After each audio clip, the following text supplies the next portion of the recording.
Hello, I am Leron Brummels. Thanks very much for joining us. We continue to look at government's first year in office. We talk with the Minister of Human Services and Social Security, Dr. Vindhya Persaud. Dr. Persaud, Minister, how are you? It's so interesting to say Minister and Doctor the same coming right. It's a bit tongue-tied. You get tongue-tied sometimes. How are you? I am really good and really happy to be able to share what we have been doing through the Ministry of Human Services and Social Security. So thank you for giving me this opportunity, Leron. No, that's interesting.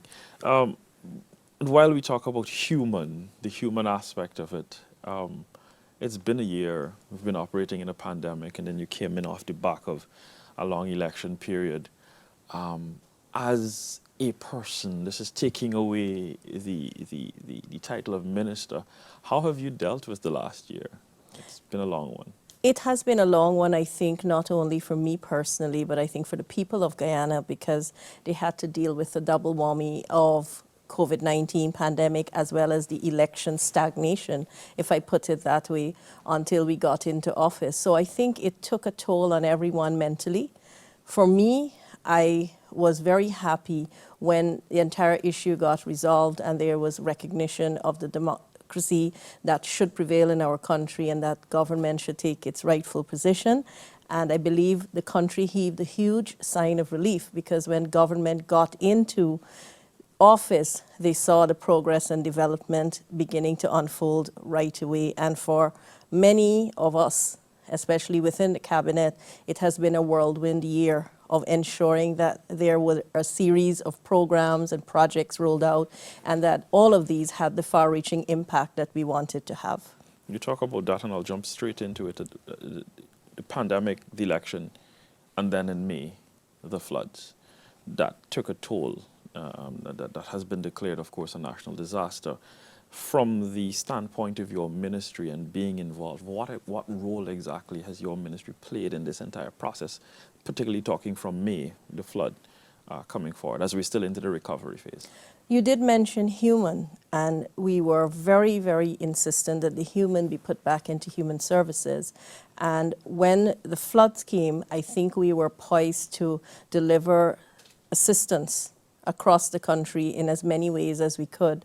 Our assistance ranged from getting food hampers into the most devastated areas, whether it was in the hinterland or on the coastland. We went in there on the boats and with teams. We also reached out to specific populations, children, the elderly, and women, with care packages specially designed for those persons.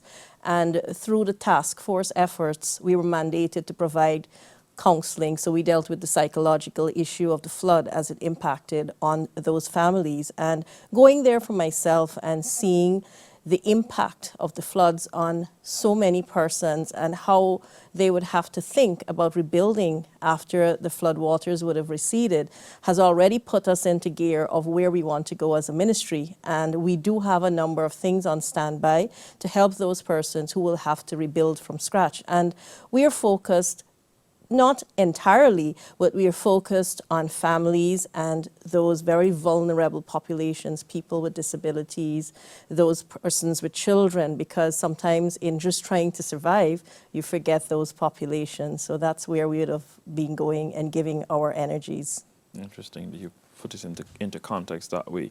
But you mentioned the groups that you're working with, children, women, the elderly, the youth.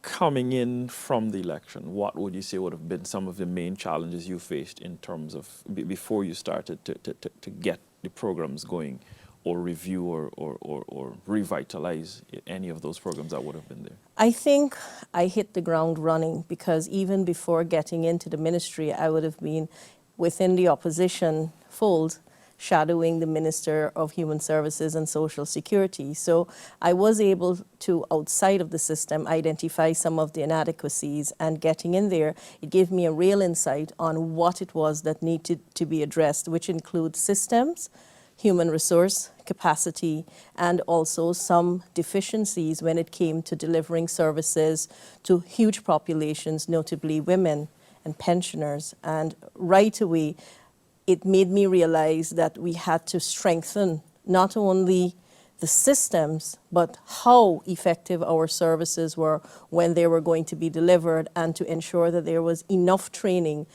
to have a difference in the way the services were delivered. The limitations still continue to be human resource, and if you look at the wide-arching coverage of this ministry, you will appreciate that, because we deal with all the social issues that you would have been reading about and we know about. They're very entrenched in our community, whether it's domestic violence, child abuse, elder abuse, all of those got the spotlight. And very early in our 1-year tenure, we signed the Spotlight Initiative, because that was a big area that I saw as a challenge, and I still see it as a daunting area to try to help to reduce the numbers of persons who continue to be affected by domestic violence and abuse. So getting the knowledge of our programs that we would have started out there, that is and was a challenge to let people know what we are doing, what is on offer, what is new, and how they can access all these new things that we've put into place. What has been the response for the Spotlight Challenge? Has your team gone out enough, met with more people? What has been the response to that? Well, one of the key initiatives I would say that the ministry has been doing, and this is something I'm very passionate about and behind, we've been taking the ministry services to communities through community outreaches, and we have covered a lot of ground. We have gone to most of the regions.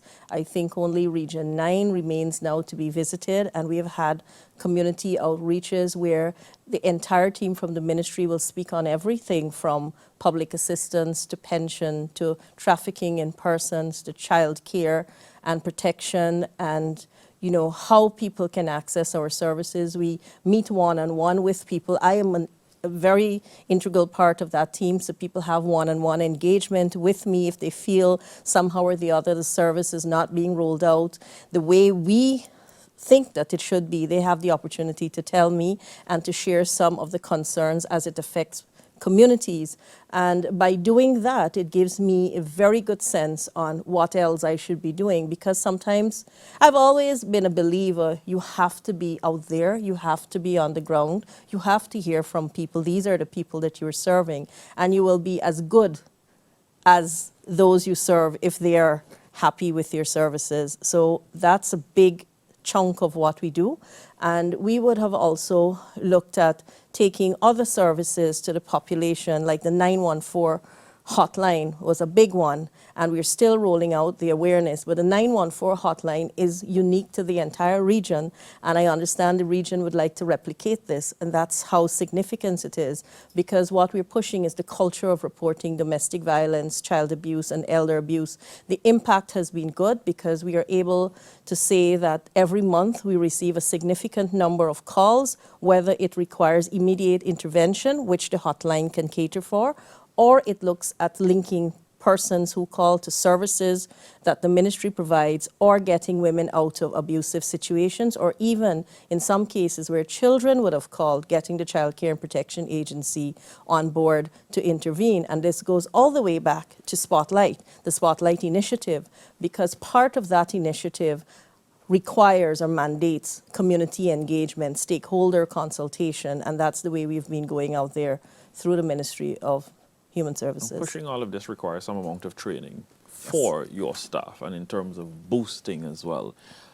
How have you developed a plan to get more persons involved, whether it be at your ministry or in the community levels as well? And if so, what is the projection for getting more human resources involved? Well, there's so many different avenues that we have explored with that, from working with training for our immediate staff in all of the disciplines. That has been started, and it's still in progress. We have also started a number of new initiatives, like the Support and Heal Network, which brings together over 35 religious organizations from across the country representing various faiths, and this allows us to complement the work of the ministry. So they have received the similar training of trainers, as well as training in peculiar areas. We have filtered that training out to the Regional Affairs Committee, the Gender Affairs Committee, and so many other communities that work directly with people across the country. In fact, I have had the pleasure of being in some of these training arenas, which would have included even working with community policing groups, the police, and all the different stakeholders. So we are not only concentrating on our staff in the ministry per se, but those who will support the work of the ministry, because as you would have recognized from what I said, it has to have a process flow. It has to have a referral system network. So training would have involved things like gender mainstreaming, which is not something that people want to talk about enough. Yeah. And then it would have included things like conflict resolution, anger management, and those are things that feed right back into the problem of domestic violence that we are seeing. And it's also allowing people to be trained as trainers. So if they have captive audiences, for example, the faith-based organizations, they can train peer educators. We've also started a group called the Young Influencers, which brings together about 25 young people from all the regions across Guyana, and they're now being trained so that they can influence and inspire other young people, the focus being the work that the ministry does. It also allowed them as young people from Guyana to be on important platforms, like make presentations at the United Nations or be part of the Youth Parliament. And so this is us understanding that there must be a comprehensive approach. So when you project in a year, we will have increased our capacity across the country, because we are not only just concentrating our efforts on a particular number or a particular segment of persons that work with the ministry. At the policy level, what would be a few of the changes made or proposed or to come in the future? Well, we are looking at the gender policy. That's one that is under review. We are also looking, in addition to policy, legislation. We are looking at key pieces of legislation with the accompanying policies. We are looking at the trafficking in persons legislation. And we are also looking at the review, possible repeal and amendment of the Pension Act, as well as the Public Assistance Act. We're looking at ensuring that social workers are licensed so they're accountable, and that there is a formalized structure for them in tandem with even people in healthcare profession. So those are some of the big policies to come in the future. Women would have been the big focus of this ministry, and the policy on training women. I am very focused on ensuring that people move from a state of dependence to independence. So the ministry would have launched the WIN program, which is Women's Investment and Innovation Network. We have garnered over 4,200 applicants for this program, which is free training for women across the country. It's already started, and it's envisaged to be rolled out for the remainder of the year, and it will move into the continuing policy of training women. To make this all very feasible, we have spent a lot of energy on improving the Ghana Women's Leadership Institute, making it the hub for women's training and getting women into entrepreneurship, as well as giving them the opportunities to be employed, with the mindset that we need to get women out of sometimes abusive situations, and the finances would require some work from their part. That's part of the process outwards. So what you will be seeing is a revamped Guyana Women's Leadership Institute with a state-of-the-art culinary center already started. We have new facilities within that institution for training. I just opened the computer lab there, and you will see that kind of momentum replicated across the country for women, so that more women can feel as if they have opportunities, because the beauty of this particular initiative is that there is no eligibility criteria. Any age, any background, we're training you, we're going to walk you through. And then the big project that will be open quite soon is the business incubator focused on women, where they can bring their skills and their products so that we can market it. We can look at seed funding for women who have great business proposal, which we will help them to craft. And it's looking at women and where we want to see them in the future. That's not excluding the men. So they will have parallel programs. We've already started.